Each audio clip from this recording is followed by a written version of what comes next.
Nick Wright joining me. I had to make tough decisions, Nick. Yeah, that was good. I liked that. Here, so can I don't know if they can throw it back on the screen. Yeah. But I don't really have a quibble, except I think the Rams are going to be terrible, but that's neither here nor there. I think they could be one of the worst teams in the league this year. But what you didn't replace was any of the top 6 teams, like the favorites. The Eagles, Niners, Cowboys, Chiefs, Bills, Bengals, the 6 best teams from last season, the regular season, that if you were to have to pick one of those 6, to me, and you probably know who it is, I have an easy pick. Yeah. I think, if there is a shocking, wow, that team fell off of the top 6, to me, there's a lot of warning signs in Buffalo, from Leslie Frazier's departure to Josh Allen's late season regression without Daboll to obviously the concern with Stephon Diggs and their inability, even with Diggs, to acquire a number 2 receiver. I can't see, barring horrible injury luck, any of the other teams missing the playoffs entirely of those top 6. I think if there was a shocker, it would be Buffalo, which then maybe could open the door up for Aaron and the Jets, or maybe the Ravens as a wild card team, something like that. Yeah, no, I have Miami winning the division. Listening to you and others, I think there is regression. I think Miami, I had somebody in the league tell me this, that Vic Fangio is going to be a significant upgrade, not just Jalen Ramsey, that many people in the league are now copying Vic Fangio's defense, and that if Tua is healthy, they're going to be a bit of a buzzsaw. You remember last year, they were early. Before Tua had some injury issues, they were a buzzsaw. I also think the NFC is weaker than the AFC, so I think there'll be more disruption. We can put that up again. I mean, I'm throwing it out there with Carolina. That's my shocking team, because I actually think their defense in that division's really good. I don't think that's crazy. I think they could win that division. I don't think that's insane, Colin. I mean, I think they win 7 games last year with a disastrous quarterback situation. I don't believe in the Saints, mostly because of their coach, and I don't think they're a particularly forward-thinking team. I think Carr's fine. You mentioned Vic Fangio, to go to the AFC just quickly again. This is maybe more for fantasy players or for people that gamble on player props. I'm really interested in all of the AFC East quarterbacks, what their season-long stats will be when they have 6 games against those corners in that division. Think about it. Miami added Jalen Ramsey, already had Xavier Howard. The Patriots' strength is their secondary every single year. The Bills now have Trey White and their first-round pick from a year ago, Trey White fully removed from the injury. And the Jets obviously have Sauce Gardner and another young corner.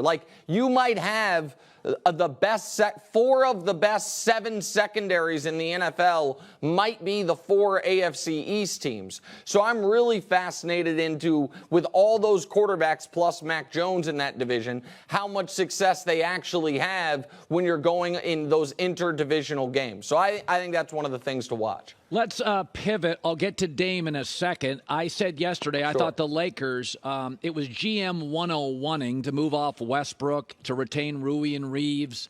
I like Jackson Hayes' size. Give AD, when he's out, some size, rim protection. Gabe Vincent, I don't like that Miami moved off him, but they're trying to clear space for Dame. I think Miami really likes Gabe Vincent, but they're going to have Dame. I thought the Lakers, I don't think it's revolutionary. It still depends on LeBron's health. But I thought it was a darn good offseason. What say you? So, 100%. I think that they had the best offseason pending the Dame trade of anyone. And I think it is noteworthy that the only team in the Western Conference clearly better than them last year in Denver had a tough offseason. Now, this happens when you win the championship, but they were unable to add anyone, and they lose their 5th most important player in Bruce Brown and their 8th most important player in Jeff Green. So they take a minor step back, and the Lakers take maybe a step and a half forward. Here is what I know about the Los Angeles Lakers with LeBron James and Anthony Davis. When the team makes sense, they're awesome. In 2020, they had a team that made sense. They were the 1 seed all year and then rolled to a championship. In 2021, they brought that same group back with a few minor tweaks. They were the 2 seed the night that Solomon Hill fell into LeBron's ankle and knocked him out essentially for the year. Last year, post-deadline, they had a team that made sense. They went 18-8, the best record in the West over that portion of the regular season, and made the conference finals. They once again have a team that makes sense. You don't need a third star. Yes, of course, LeBron's going to be in year 21 and is turning 39, and Anthony Davis has a long injury history. Of course, if either one of those guys is injured for a massive portion of the season or at the end of the season, they're screwed. But if those 2 guys stay healthy, this is unequivocally a team that can compete for a championship, because LeBron and AD are still 2 of the 10 best players in the league, and now you have the right types of personnel around them. So listen, I hope Dame goes to Miami. It's good for him. It's good for the league. But I do think Portland has to be loyal to Portland. They've paid him $233 million. He'll end up at $450 million. And they got 5 first-round exits, 3 missed the playoffs, and he's been banged up the last couple of years. He was paid. They love him. But Portland's got to take care of Portland. And if San Antonio's got the best package, I'd send him there. There is this sense in the NBA that if you, and I said this earlier in the show about LeBron, there's this sense in the NBA that if you don't send a player to a decent place, they'll hold it against you. And it'll be bad for your franchise. My takeaway is, and I gave a list of players that have won titles in the last 30 years, and they were all drafted and developed by their team. They weren't trade guys or free agent guys. From Akeem to Isaiah to Kobe to Magic, here they are. Jordan, sure. Magic, Wade, Tom. That's how you win championships. LeBron's the outlier. He bounces around and saves your franchise. Sure. Even the Warriors won pre-KD, with KD, post-KD.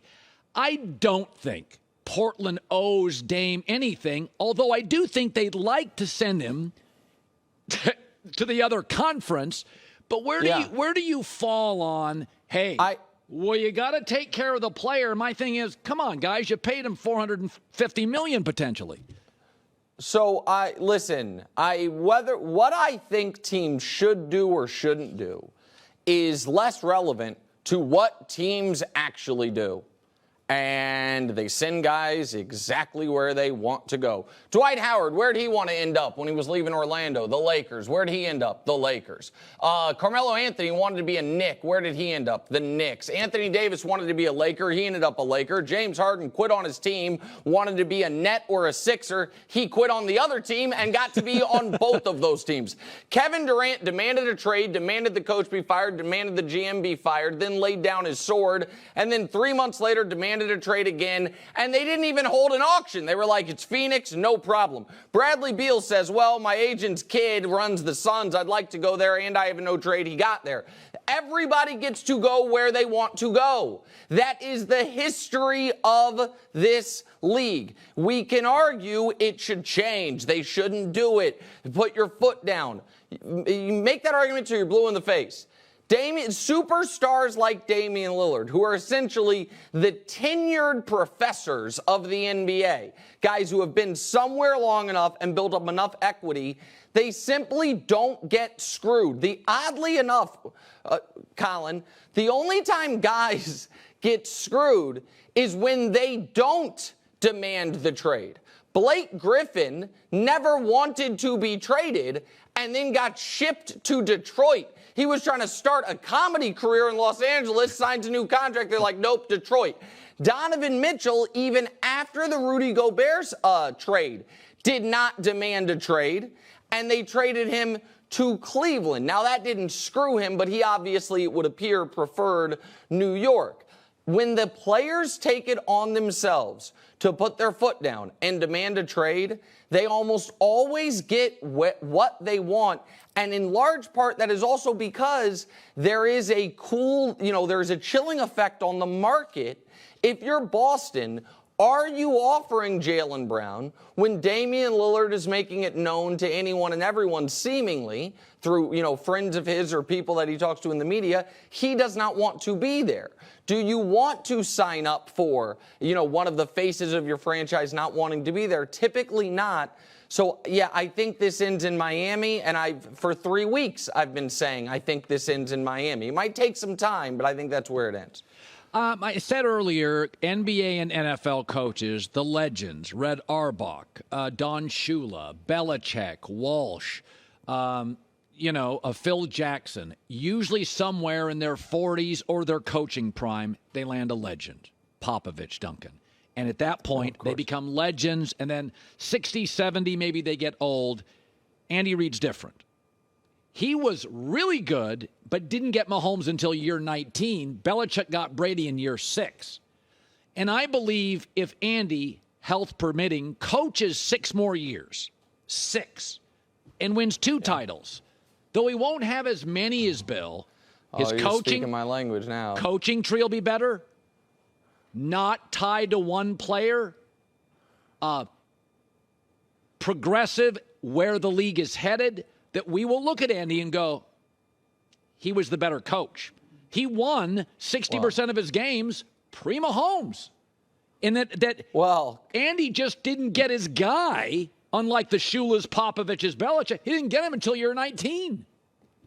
Right, and pre-Mahomes was still in, 5 conference title games, won a bunch of divisions, was always good. So you said 2 more titles. So that would put him at 4. Belichick's at 6. Colin, I'm a big believer across sports that even if the alleged GOAT has 6 rings, once you get to 4 rings, you can overtake him, even if you don't quite get to counting the rings. That could be for best basketball player or best NFL coach. You can pick your poison there. Here's what I truly believe. I truly believe Bill Belichick has proven beyond a shadow of a doubt he is the greatest defensive mind in NFL history. I know we don't count this on his head coaching resume, but the defense that he designed to shut down Thurman Thomas and Jim Kelly and Andre Reed and the Bills in that Super Bowl for the New York Giants, and then the defense he designed to shut down the greatest show on turf for his first Super Bowl with New England, and then the defense that he designed to shut down McVay and Todd Gurley and that Rams offense in his last Super Bowl in New England. Those things are one of a kind, unique to Belichick. But Andy is building out a resume from his success, forget Mahomes, with Nick Foles and Alex Smith and aging Donovan and our dear friend Mike Vick, who I thought never played the position better. Then after he got in trouble and had to step away from the league for 2 years and then got with Andy in Philadelphia. He is building the resume of the greatest offensive mind of all time. And if he wins at a crazy level, where football is headed, Colin, what's more valuable? The best defensive mind or the best offensive mind? What's more valuable, the best defensive player or the best offensive player? There's no question. So he has a ways to go, but you are correct, and you, to your credit, have been saying this for the better part of 18 months. The door is open for Andy to make that a very real discussion, and particularly when the Chiefs become the first team ever to win 3 straight Super Bowls, which they're about to do here in the next 18 months. So that'll make it easier. Finally, I said I saw a story. I led with this morning that I saw the Sports Illustrated said, this is the year that Dak has got to get over the hump. And I said, I got 3 years of college, 7 years as a pro. We don't say that with Kirk Cousins. We know what Kirk is. Kirk is Dak without the star on the helmet. And if you go to stats that we judge quarterbacks on, almost identical. I mean, it's not even, you could almost take the almost out. I mean, the completion percentage, identical. Passer rating, identical. Oh, that's crazy. I didn't know they were that identical. Right. Yeah. Now, Dak has mostly had better O-lines. I think Kirk Cousins, take out last year's, had sometimes better defenses. But they've mostly both had competent coaches. And my takeaway is nobody is asking this year, Cousins needs to get over the hump. We're just not realistic with Dak. It's like but that cuts both ways, Colin. Nobody's asking Kirk Cousins to be their sleep number salesman either, right? Dak. There is some unfair, and maybe he is actually. I don't know, but Dak seems to have a lot of commercials compared to his achievements, and Dak's a good player. Yeah. And I think he is. I would, if it were my team, I would rather have Dak than Kirk. Yeah. But it is, I think they are the 11th and 12th best quarterbacks in football, or the 10th. They are right there. Yep. But so it is part of the star on the helmet, the Cowboys quarterback. You get extra scrutiny. You deal with some extra nonsense, extra pressure. But it also, you are one of the faces of the league, even though this team has not played in a conference title game in almost 30 years now. And so I think that's just how it comes. I know we're late. Can I just say one thing real quick before we go? Plenty of time, yeah. Oh, yeah, it is the 4th of July. It's not like you got a lot of stuff to break down. I've referenced this on your show before, but I want to do it again. 7 years ago today was the 4th of July, 2016, which in the sports world is the day Durant went to the Warriors. Yes. Kind of changed everything in the NBA. Yeah. And if I may say so, just to be self-indulgent, it also, in my opinion, is the day that my entire career and life trajectory changed, because with some pushing from you behind the scenes to the bosses, I was filling in for you. I didn't really have a spot on the network. I was here. I didn't really have a home, so to speak. And you advocated that I get to fill in for you when you were on summer vacation. And then 5 minutes before we went on the air that day, the biggest story in the world breaks. The other network's in tennis all day. And there were a lot of eyeballs on me. And I was a 31-year-old kid who had done probably 45 total minutes of live national television prior to that day. And, I think it went well. And I think that set the course for everything that's happened since then, to where now, as you say, I'm on a show with no budget, live in New York City. My wife owns a boutique here. Life's good. And none of it happens without you supporting me, Colin. And it changed my entire life. And I love you so much, brother. All right. Don't get me emotional. Love you, brother. All right. See you, Colin. 4th of July. It's all true. Mostly he's really talented. That's the most true part of that story. And good for him. Yeah, that was 2016. Caught us off. That goes down on a short list of craziest moments in sports. Kevin Durant going to the Warriors. In fact, you could tell it was going to be good because everybody was furious. The whole league is like, that's like Burrow joining the Chiefs and being the backup. This is outrageous.